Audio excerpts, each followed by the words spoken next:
Muy buenas noches, tengo el placer de encontrarme en esta velada, esta ocasión, brindando una clase de Derecho 360. Agradezco al doctor Joel Chipana y especialmente a la organización para poder compartir con ustedes un tema de protección al consumidor que de la propia versión de los vocales de la Sala Especializada en Protección al Consumidor del Indecopi es una de las infracciones con mayor número de denuncias administrativas. Esta noche vamos a hablar de las operaciones no reconocidas con cargo a las tarjetas de débito y con cargo a las tarjetas de crédito. Así que daremos inicio señalando que en nuestro país existe un alto índice de delitos cometidos por personas que afectan directamente el patrimonio. En particular, estamos hablando del robo de equipos celulares y también del robo directo de las pertenencias, específicamente de las tarjetas de crédito y de las tarjetas de débito, al igual que los celulares. ¿Qué ocurre cuando una persona pierde su equipo celular o finalmente un defraudador encuentra su equipo celular? Las personas ingresan al aplicativo móvil que se encuentra registrado, descargado en el equipo celular y utilizan el dinero que se encuentra depositado en sus cuentas de ahorros. Asimismo, si es que existen operaciones, si es que existe la información en el aplicativo móvil correspondiente a los datos confidenciales de la tarjeta de crédito, entiéndase el número de la tarjeta, el número completo de la tarjeta de crédito, también la clave CBV, que es una clave confidencial, y la persona, el defraudador, quien indebidamente tiene acceso a esta información, podrá realizar operaciones a través del comercio electrónico. ¿Y qué genera? Que las personas, en principio, si estamos ante una tarjeta de débito que ha sido expuesta, vean disminuido su patrimonio, vean reducido el dinero que está depositado en sus cuentas de ahorros.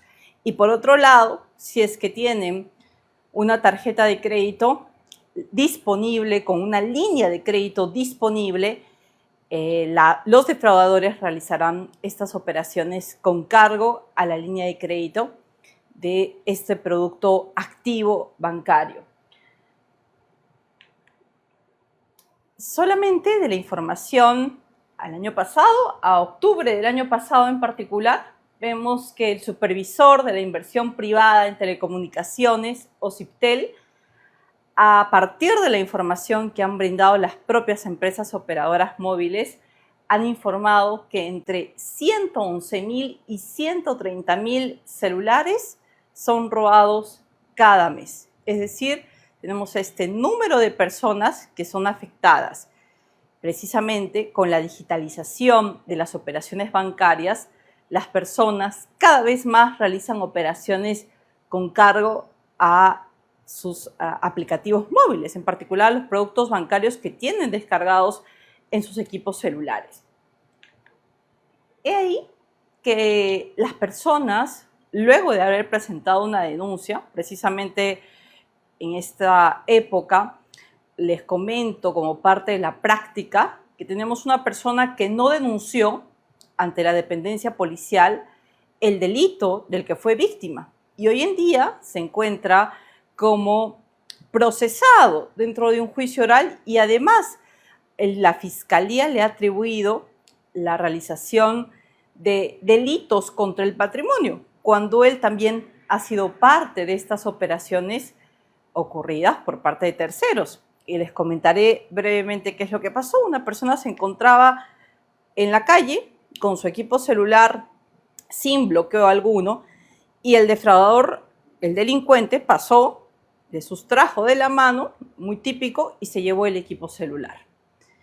¿Qué ocurrió luego?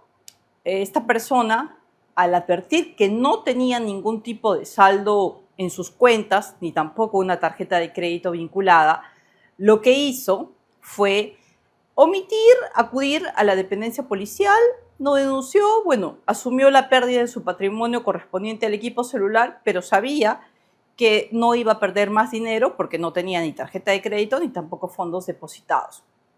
El delincuente utilizó las cuentas corrientes, ¿para qué? Para transferir dinero de otra persona a quien también le había robado el celular. Es decir, el dinero fue sustraído y fue transferido a la cuenta de esta persona que también fue afectada. Y el dinero permaneció en la cuenta de la persona afectada un par de horas. Luego fue transferido finalmente a la persona quien utilizó este monto. Se entiende también parte de esta organización criminal. ¿Y qué ocurrió? Transcurridos unos meses, la Fiscalía tomó la decisión de imputar, de investigar a esta persona que también fue víctima de ese delito. Es decir, hoy estamos expuestos ante consumidores quienes al omitir denunciar y acudir a cualquier dependencia policial manifestando que han sido víctimas, luego pueden ser involucrados en un proceso penal como si pertenecieran a la organización criminal. Entonces, aparte, lo primero que uno tiene que hacer cuando le sustraen su equipo celular es, sin duda, acudir a la dependencia policial más próxima de su domicilio. Pero además, también surge la interrogante de qué hacer cuando una persona advierte operaciones no reconocidas con cargo a su tarjeta de crédito o a su cuenta de ahorro. Es decir, ve transferencias que no reconoce, ve yapeos, ¿verdad? Ve operaciones de PLIN que jamás efectuó. Y todo eso ocurrió luego de haber perdido su equipo celular. La gran pregunta que nos hacemos es, ¿el consumidor afectado dónde debería acudir? ¿Ante el Indecopi o ante la Superintendencia de Banca y Seguros?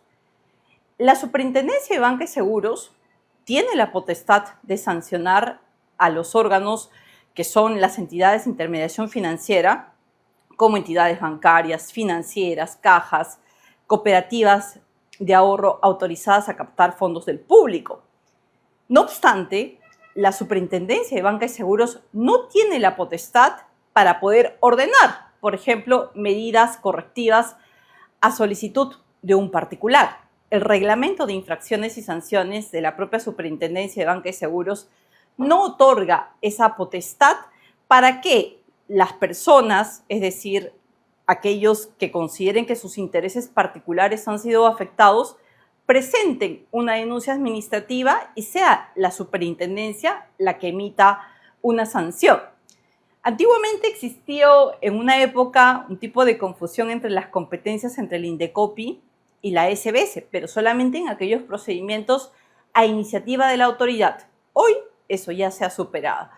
El Indecopi se va a encargar de iniciar procedimientos administrativos sancionadores, ya sea a intereses de particulares o a iniciativa de la propia autoridad, en aquellos casos donde exista una afectación a los derechos que están reconocidos en el Código de Protección y Defensa del Consumidor. En concreto, cuando presuntamente un infractor, que en este caso podría ser un banco, una caja, una pyme, vulnere los derechos que están reconocidos o incurra en una prohibición expresamente señalada en el Código de Protección y Defensa del Consumidor. Es decir, el Indecopi tiene potestad para sancionar aquellas conductas que vulneren lo que está regulado en el Código de Protección y Defensa del Consumidor. Incluso iniciar procedimientos de oficio a iniciativa de la propia autoridad. Por otro lado, la superintendencia también tiene la potestad de iniciar estos procedimientos sancionadores, pero de acuerdo con el fundamento jurídico que está previsto en el reglamento de infracciones y sanciones de la Superintendencia de Banca y Seguros. Es decir, si una persona particular advierte que el banco, que la caja o que una entidad financiera no cumple con su obligación, incurre en una afectación al deber de idoneidad, podrá acudir al Indecopi. Y hasta este punto, muchos se preguntarán, es decir, si advierto operaciones no reconocidas con cargo a mi tarjeta de crédito o a mi cuenta de ahorros, ¿a dónde debería acudir para que se pueda ordenar una medida correctiva? Y la respuesta es una sola, el Indecopi. el INDECOPI tiene la potestad de sancionar aquellas afectaciones a lo que está regulado en el literal C del numeral 1.1 del artículo 1, así como una afectación al deber de idoneidad prevista en los artículos 18 y 19 del Código de Protección y Defensa del Consumidor, cuando las entidades de intermediación financiera no cumplan con su obligación consistente en haber analizado el patrón habitual de consumo de un cliente, lo que ha generado que el banco no alerte y permita en consecuencia la realización de operaciones no reconocidas. Es decir, el INDECOPI sanciona porque el banco, la entidad de intermediación financiera, tiene la obligación de analizar el patrón habitual de consumo o también el patrón de fraude de esas operaciones. Y a lo largo de los años, el INDECOPI ha tenido posiciones que en algunos casos han sido cuestionables. Sin embargo, hoy los consumidores, con la actual conformación de los miembros de la Sala Especializada en Protección al Consumidor, se ven beneficiados porque incluso desde la primera operación que vaya a generar alerta, el INDECOPI está en la obligación de devolver esas operaciones. Estamos ante el supuesto de ¿a dónde debo acudir si es que veo operaciones no reconocidas con cargo a mis productos bancarios? Y la respuesta es al INDECOPI. Y el INDECOPI tiene una serie de órganos resolutivos quienes van a encargarse de la tramitación de estos expedientes. Y los vamos a ver a continuación. Los órganos resolutivos que tiene el INDECOPI son estos en materia de protección al consumidor y los consumidores pueden presentar sus denuncias ante el órgano resolutivo de procedimientos sumarísimos número 2 o ante la Comisión de Protección al Consumidor número 1 y la última instancia que tramita los procedimientos que son iniciados por la Comisión de Protección al Consumidor número 1 es la Sala Especializada en Protección al Consumidor. Y la diferencia en la competencia que tiene el órgano resolutivo de procedimientos sumarísimos de protección al consumidor número 2 y la Comisión de Protección al Consumidor número 1 puede ser por la materia o por la cuantía. Sin embargo, el caso que nos trae aquí para exponer versa exclusivamente sobre las operaciones no reconocidas. Es decir, cuando una persona, por ejemplo, ve 5 operaciones que han sido realizadas de 100 soles con cargo a su tarjeta de crédito o 5 operaciones por el mismo monto que han sido debitadas de su cuenta de ahorros, estamos ante un monto total de 500 soles. Pero importa cuál era el dinero total que alguien tenía ahorrado. Una persona podría tener ahorrada en esa cuenta 100.000 soles, 200.000 soles, o también podría tener una tarjeta de crédito de 50.000 soles. Y solamente se ha visto afectada con 5 operaciones cuya sumatoria asciende a 500 soles. En este caso, lo que va a prevalecer será, sin duda, el monto total de las operaciones. Es decir, la Directiva Única de Protección al Consumidor ha establecido que cuando un consumidor no reconozca estas operaciones, lo único que va a tener que hacer es sumar las operaciones. Y si es que estas operaciones son o equivalen a las 3 unidades impositivas tributarias, la competencia será del órgano resolutivo de procedimientos sumarísimos de protección al consumidor. Luis Saer pregunta, dice que habla sobre el principio de proconsumidor de México, que hay una tesis excelente de la USS sobre eso. Sí, claro que sí. Hablaremos en breve sobre el principio proconsumidor, que además algunos creen que el principio proconsumidor se trata de beneficiar al consumidor, pero no es así. Solamente para terminar la idea, estábamos ante este supuesto de que ¿dónde debe acudir el consumidor? Pues si las operaciones no reconocidas son equivalentes hasta el monto de 3 unidades impositivas, la denuncia será presentada ante el órgano resolutivo de procedimientos sumarísimos número 2. En cambio, si es que el monto de las operaciones no reconocidas supera las 3 unidades impositivas, por ejemplo, si es que se realizó una operación de $18,000, que lo he visto en una sola operación $90,000, la denuncia será presentada ante la Comisión de Protección al Consumidor. Así que una persona, ¿dónde puede presentar su denuncia? Ante el órgano resolutivo número 2 o ante la Comisión de Protección al Consumidor número 1. Una persona de la audiencia nos informaba quería saber sobre el principio pro consumidor. ¿Qué es el principio pro consumidor? El principio pro consumidor, como su propio nombre lo indica, va a ser un mandato que va a permitir interpretar, va a orientar al órgano resolutivo respecto de la interpretación de una norma o de una cláusula que está contenida en un contrato con cláusulas aprobadas administrativamente.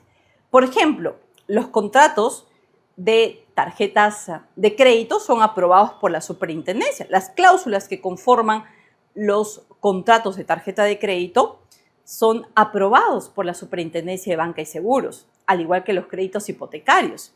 También en el caso de los contratos de cuentas corrientes, de depósitos a plazo fijo, la Superintendencia aprueba esas cláusulas. Sin embargo, existe la posibilidad de que alguna de esas cláusulas abusivas pueda haberse, por ejemplo, incorporado. No obstante, cuando tengamos una cláusula cuya interpretación genere duda en el consumidor, entonces el Indecopi va a hacer una interpretación más favorable para el consumidor.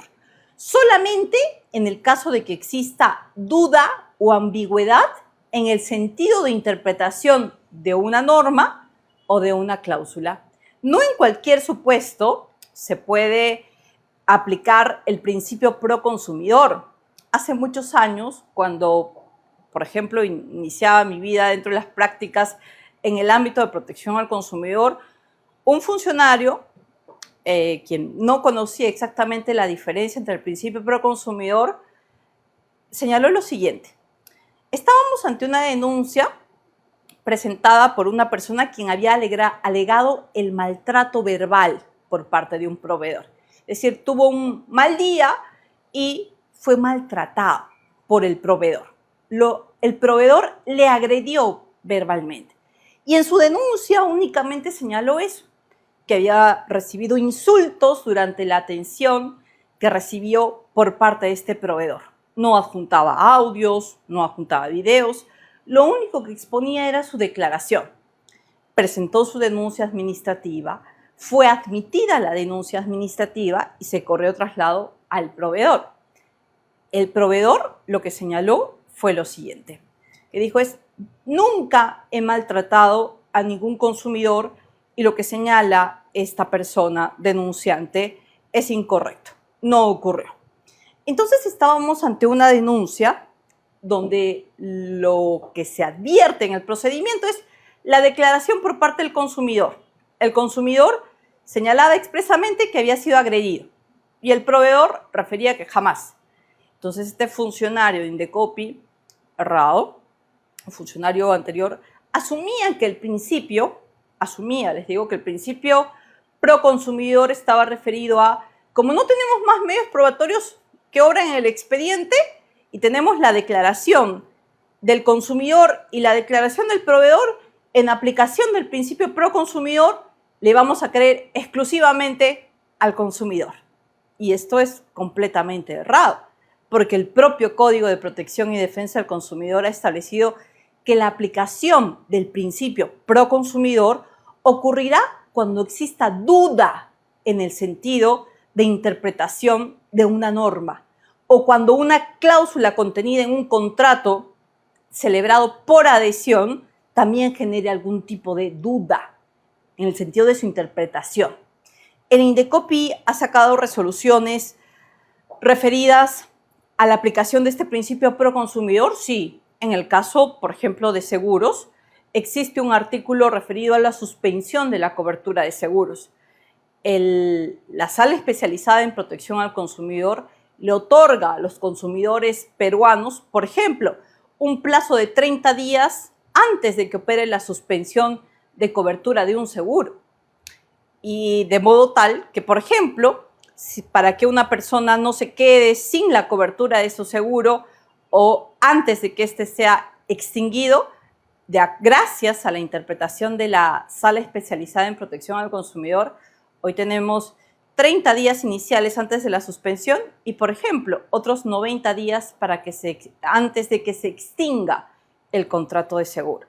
En ese supuesto, tenemos resolución, jurisprudencia en donde el INDECOPI ha interpretado a favor de los consumidores, otorgando un plazo adicional de 30 días para que no nos veamos afectados si es que por distintos motivos económicos en algún momento no tengamos para pagar la cuota fraccionada de la prima. Así que el principio pro consumidor no se trata de a quién se le cree más, vamos a favorecer a los consumidores, no, sino en el sentido de la interpretación de las normas o de las cláusulas.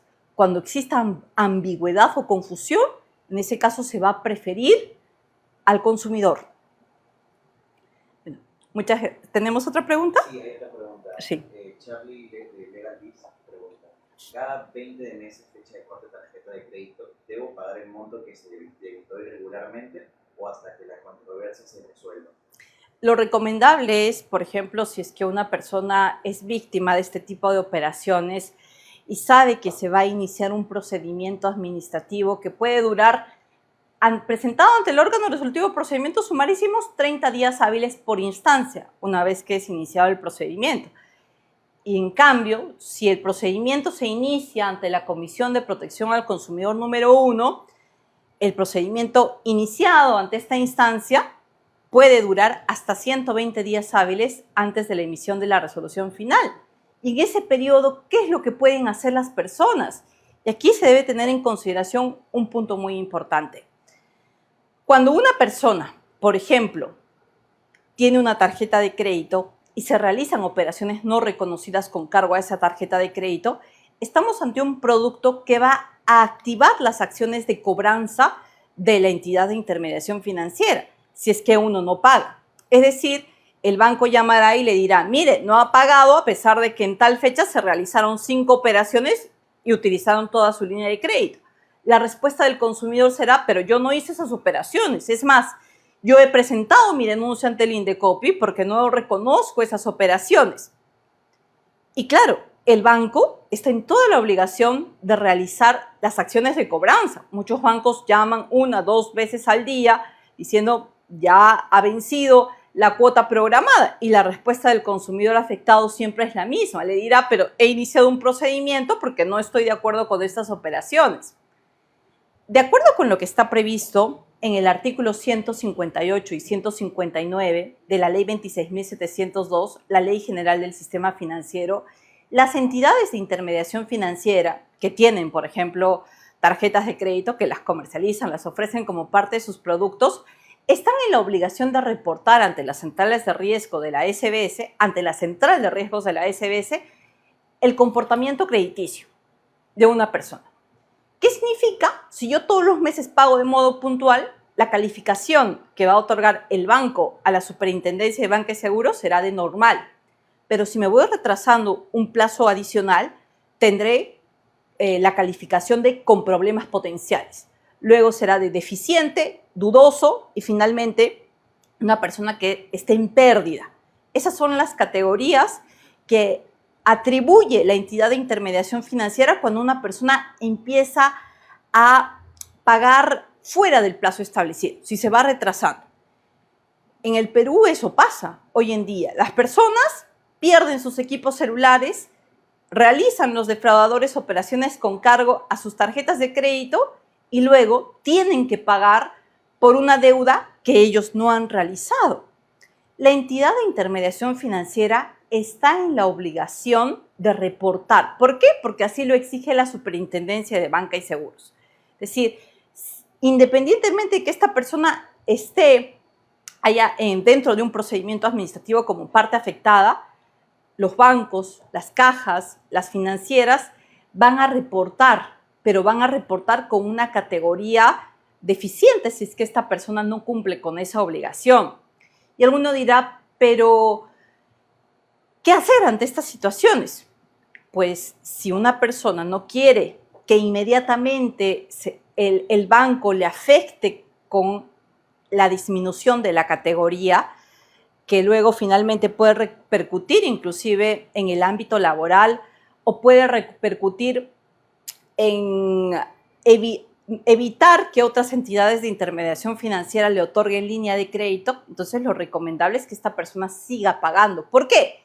Porque el Indecopi, cuando emita su resolución, lo que va a resolver dentro de las medidas correctivas será la devolución de las operaciones, el pago de los intereses, pero además la rectificación de la información que ha sido reportada por la entidad de intermediación financiera a la SBS.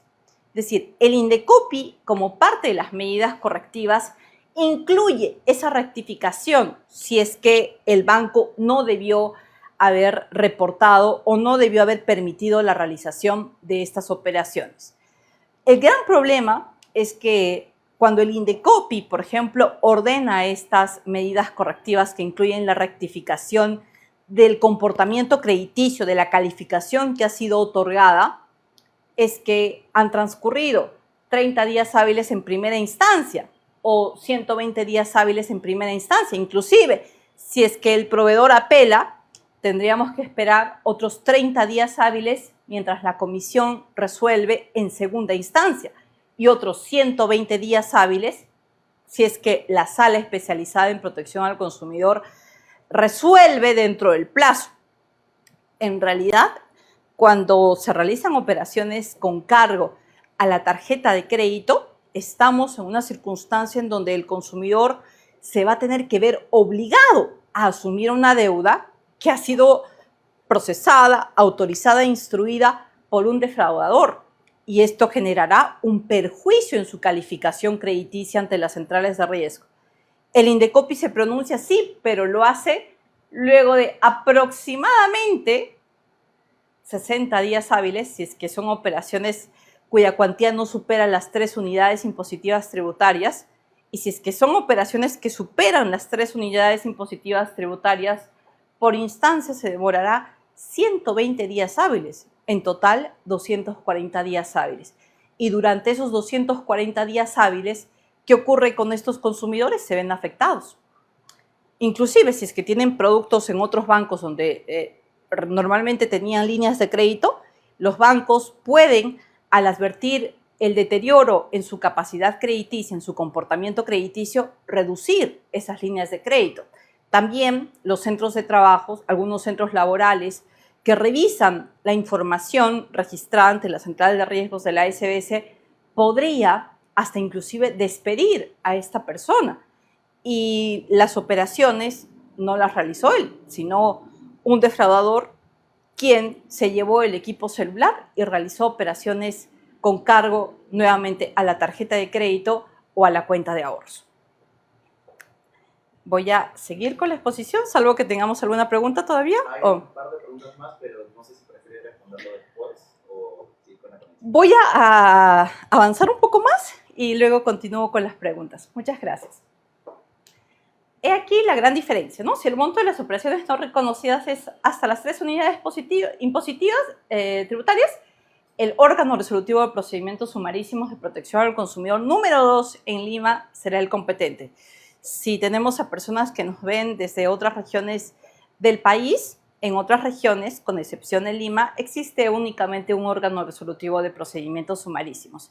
Lima, la sede central del Indecopi en Lima, tiene una división temática de sus órganos resolutivos por la cantidad de denuncias, así que se optó hace muchos años en dividir por temas y el órgano resolutivo competente para tramitar las denuncias por temas bancarios y financieros y de mercado de valores también es el órgano resolutivo de procedimientos sumarísimos número 2. También podemos advertir, por ejemplo, que la Comisión de Protección al Consumidor número 1 tendrá competencia en aquellas operaciones que superen las 3 unidades impositivas tributarias. ¿Y quiénes resuelven? Los comisionados. Tenemos a una secretaria técnica y son los comisionados los que se encargan de emitir una resolución final. En cambio, en el órgano resolutivo de procedimientos sumarísimos tenemos a una jefa del órgano resolutivo. Es una sola persona la que se encarga de resolver. ¿De dónde parte esta obligación de las entidades de intermediación financiera? Y hasta este punto creo que todos entendemos que una persona que está llevando, por ejemplo, su celular en la calle y de repente aparece un motociclista o de repente esta persona es interceptada y le apuntan con un tipo de arma, entonces el defraudador se lleva el equipo celular, ¿correcto? E ingresa sus aplicativos móviles y realiza operaciones. ¿Qué es lo que deben hacer y cómo entratallar la participación de los bancos? Los bancos, las entidades financieras, las cajas, que son las que manejan, por ejemplo, este tipo de productos como son las tarjetas de crédito, están sujetas a la obligación que está prevista en un reglamento. Bueno, las entidades de intermediación financiera tienen varios reglamentos además que son aprobados por la propia Superintendencia de Banca y Seguros. El reglamento que establece la obligación de adoptar medidas de seguridad es este, Reglamento de Tarjetas de Crédito y Débito, una norma del año 2013 todavía, que fue aprobado mediante resolución SBS 6523-2013. Y el artículo 17 establece cuáles son esas medidas de seguridad respecto al monitoreo de las obligaciones. Es decir, todas las entidades de intermediación financiera supervisadas por la SBS tienen la obligación de cumplir con determinadas medidas de seguridad. ¿Qué significa? Que deben estar vigilando los productos de los clientes, en particular las tarjetas de crédito y las cuentas de ahorros, es decir, aquellas operaciones que se realizan con cargo a una tarjeta de débito. Y vamos a revisar esta obligación. Vamos a dar lectura al artículo 17. Las empresas, dice, deben adoptar como mínimo las siguientes medidas de seguridad con respecto al monitoreo de las operaciones con tarjetas que realizan los usuarios. Y el numeral 1 de este artículo ha previsto lo siguiente: que los bancos cuenten con sistemas de monitoreo de operaciones distintos a los mecanismos de autenticación de operaciones establecidos en el numeral 17 del artículo 16, que tengan como objetivo detectar aquellas operaciones que no corresponden al patrón habitual de consumo del usuario.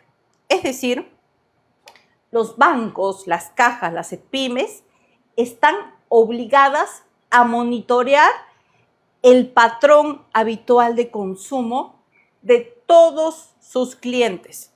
Alguno de ustedes podrá pensar que este es un sistema automático, es decir, que los bancos están muy pendientes de todas las operaciones.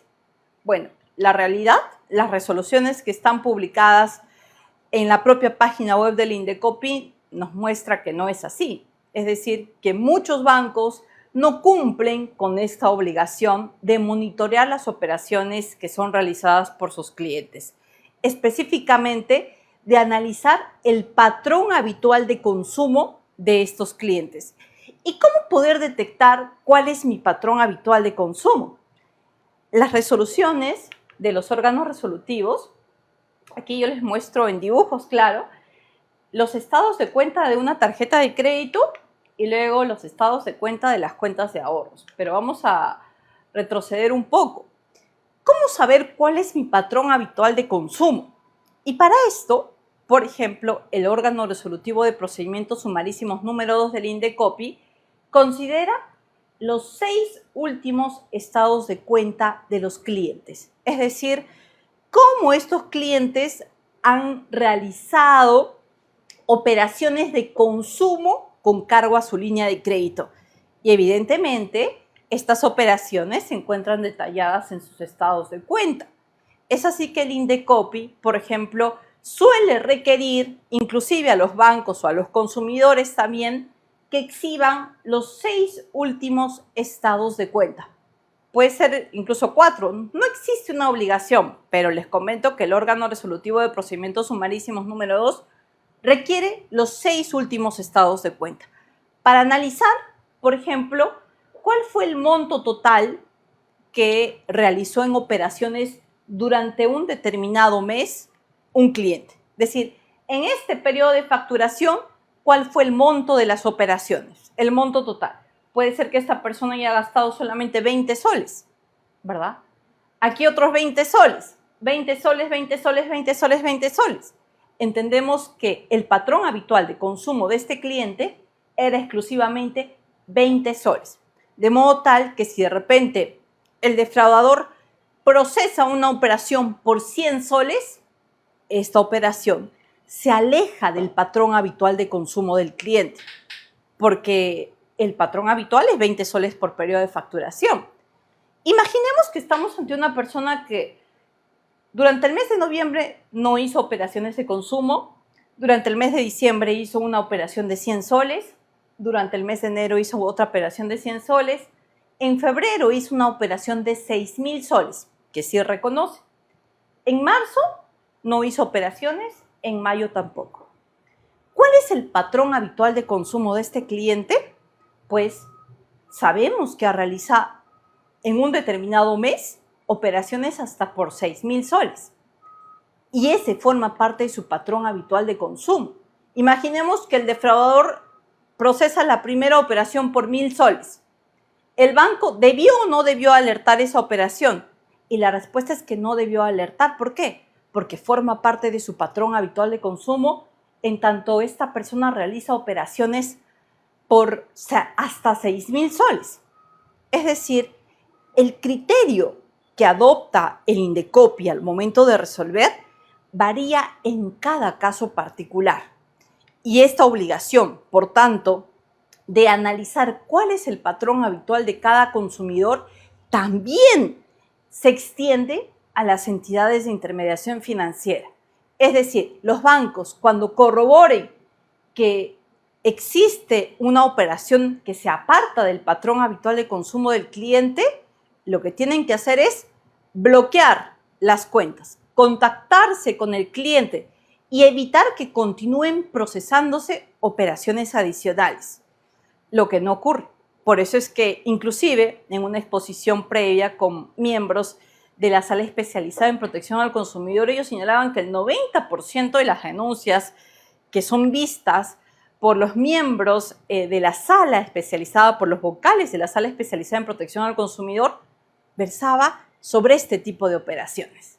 Es decir, sobre operaciones no reconocidas que se alejan del patrón habitual de consumo del cliente. Lo mismo sucede con los estados de cuenta de las cuentas de ahorros. Puede ser que una persona tenga ahorros en su cuenta de ahorros, su cuenta corriente, en su cuenta de depósito a plazo fijo, y durante los meses haya hecho las siguientes operaciones. 100 soles, es decir, haya comprado, ¿verdad? Haya pagado, 100 soles en noviembre, 200 en diciembre, 300 en enero, 400 en febrero, 500 en marzo del 2026 y 600 en mayo del 2027. Y de repente pierde su celular o le roban el celular, ¿correcto? Y el defraudador empieza a hacer operaciones con cargo a este producto, a la cuenta de ahorros. Y la primera operación es por 100 soles.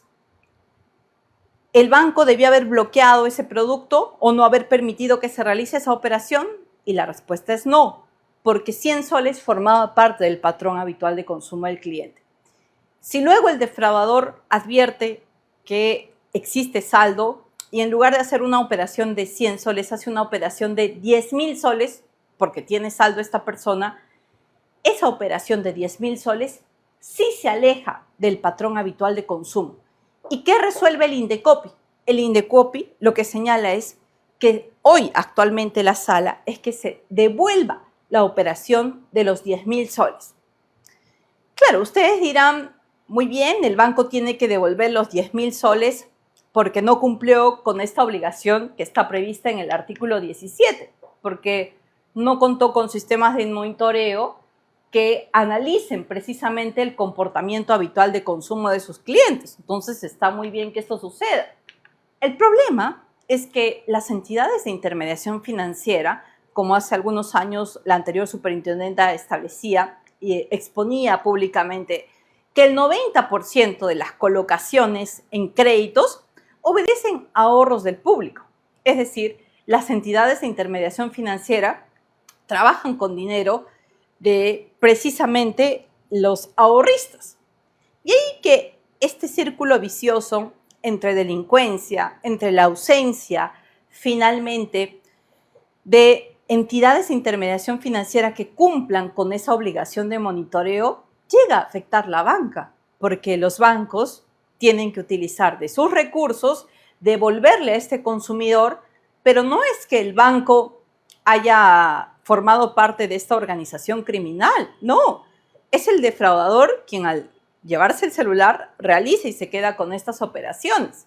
Con lo que si tenemos un alto índice de pérdida de celulares, continúa esta cadena de personas que se ven afectadas en sus productos bancarios con los perjuicios que esto genera, inclusive a nivel reputacional. Y luego son los bancos los que, como parte de la medida correctiva que ordena el Indecopi, quienes también asumen el hecho de tener que pagar a una persona que es un consumidor el monto que corresponde a una operación cuyo beneficio fue directamente a un delincuente.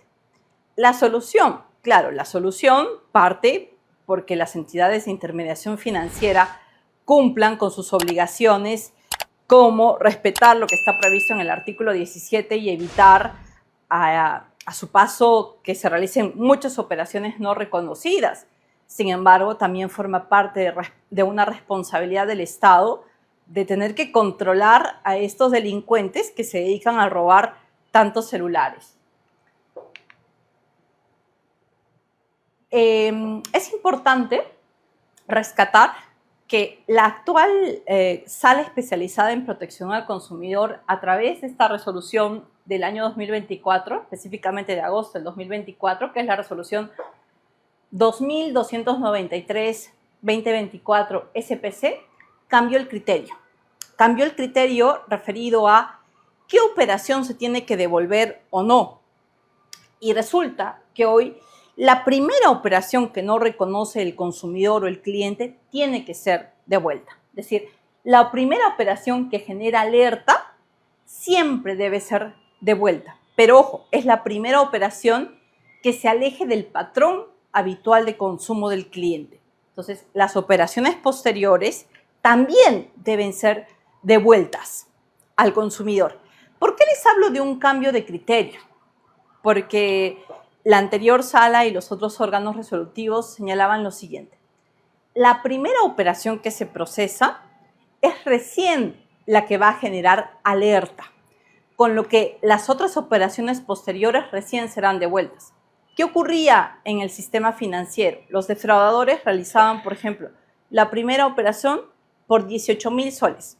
Es decir, en el supuesto en el que una persona haya gastado durante los últimos 6 meses 100 soles, 100 soles, 100 soles, 100 soles, 100 soles, 100 soles, y de repente le roban el celular.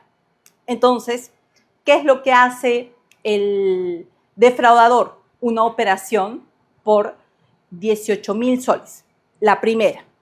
Hoy, lo que dice la sala es, como la operación de 18,000 se aleja del patrón habitual de consumo, banco, caja, devuélvele los 18,000 soles, porque es la primera operación que se aleja del patrón habitual.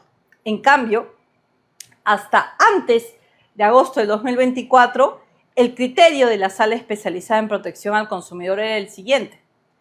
Como es la primera operación la que se aleja del patrón habitual, recién el banco pudo tomar conocimiento de esta primera operación, con lo que debió bloquear las siguientes operaciones.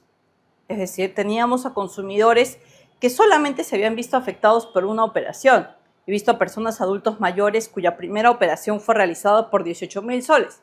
El Indecopi lo que resolvía era, pues esa primera operación es la que recién genera alerta para las entidades de intermediación financiera.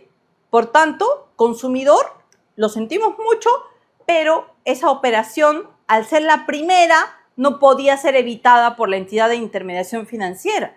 Y las personas, adultos mayores, cualquier tipo de persona, tenía que asumir con su patrimonio, por ejemplo, la deuda generada por una operación realizada por un defraudador y pagar esa operación. De lo contrario, el banco podía iniciar sus acciones legales de cobranza, sin dejar de lado que la entidad de intermediación financiera, además, ante la falta de pago, los reportaba ante la central de riesgos con una calificación negativa por la falta de pago. Es muy importante el criterio que adoptó la sala especializada recién en el año 2024, porque a partir de ese momento la primera operación ya es devuelta a los consumidores, es asumida por la entidad de intermediación financiera. ¿Qué ocurre hoy en día? Y para ir por lo menos cerrando y luego pasar a sus preguntas, las entidades de intermediación financiera sabemos que no cumplen con su obligación de finalmente adoptar esas medidas de seguridad y evitar que estas operaciones sean procesadas. Pero ocurre que las entidades de intermediación financiera se allanan. Es decir, lo que dicen es, correcto, me allano, ¿verdad? Y la diferencia entre el allanamiento y el reconocimiento es que el demandado puede expresamente allanarse o reconocer la demanda. En el primer caso, en el caso del allanamiento, acepta la pretensión dirigida contra el proveedor, se entiende en el caso del consumidor, contra él. Y en el caso del reconocimiento, bueno, además de aceptar la pretensión, admite la veracidad de los hechos. Entonces, los proveedores hoy lo que hacen es finalmente allanarse y quieren que el Indecopi únicamente les coloque una amonestación. Lo cierto es que si ustedes miran en el portal Mira quién le compras, van a darse cuenta hoy que algunas entidades de intermediación financiera, especialmente las sistemáticas, tienen hasta 1.500 amonestaciones. Es decir, lo único que hacen es allanarse los procedimientos, me allano porque he cometido una conducta infractora. Y el Indecopi lo que tiene que hacer en aplicación del artículo 112 del Código de Protección y Defensa del Consumidor es considerar como circunstancia agravante o atenuante, finalmente, el tema de la reincidencia o la reiterancia, porque estamos ante personas que infringen en la misma conducta infractora o que continúan con sus infracciones y se allanan. Entonces, el allanamiento, en lugar de generar, por ejemplo, una multa, se convierte en una amonestación, que si bien es una sanción que no genera cambio, es decir, que no busca disuadir a que el proveedor continúe con esta conducta infractora. Bueno, ahora pasamos a sus preguntas, así que si es que tienen algún tipo de cuestionamiento, por ejemplo, referido al patrón habitual de consumo, encantada de poder absorber sus cuestionamientos. La primera pregunta es, doctora, tengo un reclamo por menor a 1.000 soles y ya presenté el reclamo por la página web de Indecopi. Entiendo que esos son los procedimientos sumarísimos. No, porque la vía del reclamo, el Indecopi tiene una vía de mediación gratuita y que está a cargo de la Subdirección de Atención al Ciudadano. En esta vía de mediación, el Indecopi corre traslado de lo que ha sido detallado. ¿Y a quién le corre traslado? A la entidad de intermediación financiera, al proveedor. Y el proveedor puede tomar la decisión de responder o no responder este reclamo. Luego, el Indecopi, si existe respuesta, le trasladará y si la respuesta es favorable, el reclamo concluirá en esta etapa como conciliado. Pero si es que el banco o la entidad de intermediación financiera no emite respuesta, se le consulta al reclamante si es que desea que se convoque a una audiencia de conciliación. Entonces, se convoca a una audiencia de conciliación y el proveedor sí está en la obligación de asistir, pero puede asistir y señalar, no tengo ninguna propuesta conciliatoria. Entonces, se levanta un acta de no acuerdo. De este modo, concluye esta etapa de mediación y el consumidor tiene expedita la vía, inclusive desde antes, ¿no? No es necesario que se presente un reclamo de modo gratuito para poder presentar su denuncia administrativa. Lo que queda en este caso es, como ya ha presentado su reclamo, esperar la respuesta. Si es que no existe respuesta, puede solicitar que se convoque a una audiencia, pero al ser una etapa de mediación, el Indecopi no puede obligar a que el proveedor venga con una propuesta favorable.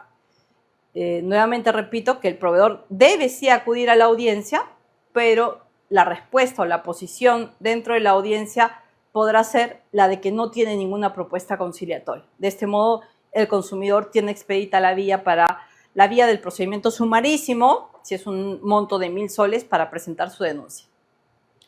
La siguiente pregunta es, doctora, ¿qué es la IMC? IMC es un incumplimiento de medida correctiva. Entiendo que a eso se refiere, son las siglas de IMC. Los consumidores van a ser notificados con una resolución final.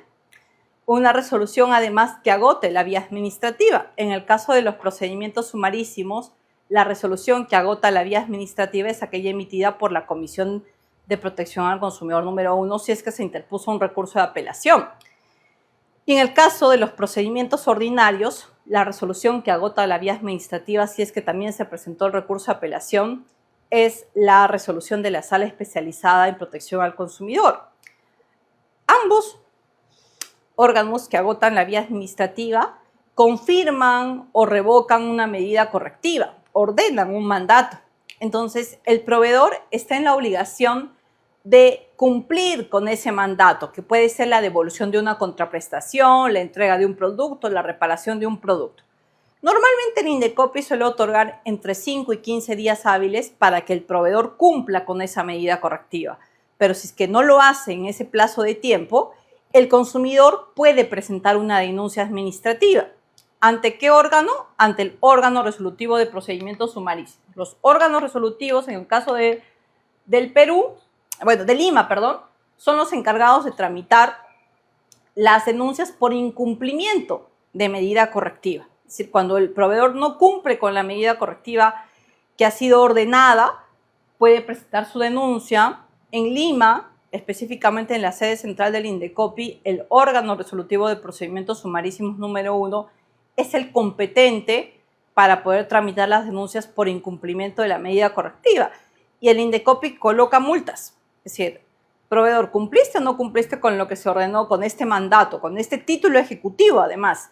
Y el proveedor deberá presentar sus descargos señalando si es que cumplió o no. De lo contrario, la autoridad administrativa empieza a colocar multas que van desde 3 UITs, 6 UITs, va duplicando las multas ante las distintas resoluciones que puede emitir. ¿Con qué propósito? Con el propósito de que el proveedor cumpla con esa medida correctiva. De ahí ya no hay más preguntas, doctora. Muy bien. ¿Cómo vamos del tiempo? Estamos bien, o sea, vamos 5 por ahí. Ya puedo. Sí. Entonces, les agradezco muchísimo por... hay otra pregunta. Sí, claro que sí. Dice, ¿el retiro de dinero bajo la suplantación puede ir en Indecopi y sería falta de idoneidad o qué falta? Sí, en realidad, si es retiro de dinero y la autoridad, mejor dicho, y el banco o la financiera o la caja no ha cumplido con verificar biométricamente a la persona que acudió, su documento de identidad, la clave, es una afectación al deber de idoneidad. En alguna ocasión vi una denuncia administrativa de una persona que sí acudió, que sí retiró, pero además fue acompañada de otra persona. Y al ser una adulta mayor, se acercó a ventanilla y la otra persona se aproximaba constantemente. El Indecopi ordenó la devolución del monto que esta persona retiró en esa ocasión. ¿Por qué? Porque luego declaró que precisamente su esposo se encontraba secuestrado en su domicilio y la mujer que la acompañaba formaba parte de la banda de secuestradores. Entonces, al permitir el banco que otra persona se aproxime a ventanilla, asumió responsabilidad. Se trata de una infracción al deber de idoneidad y el banco fue obligado a devolver el monto que esta persona retiró. Es decir, existe una obligación de que las entidades verifiquen la identidad, es más, pasen por los controles biométricos cuando una operación se realiza directamente en una agencia del banco. Muchísimas gracias por haberme permitido estar este breve lapso con ustedes y sobre todo agradezco infinitamente a Joel Chipana, querido gran amigo y paisano, y a esta iniciativa que debe seguir creciendo, Derecho 360. Muchísimas gracias con todos ustedes. Muy buenas noches.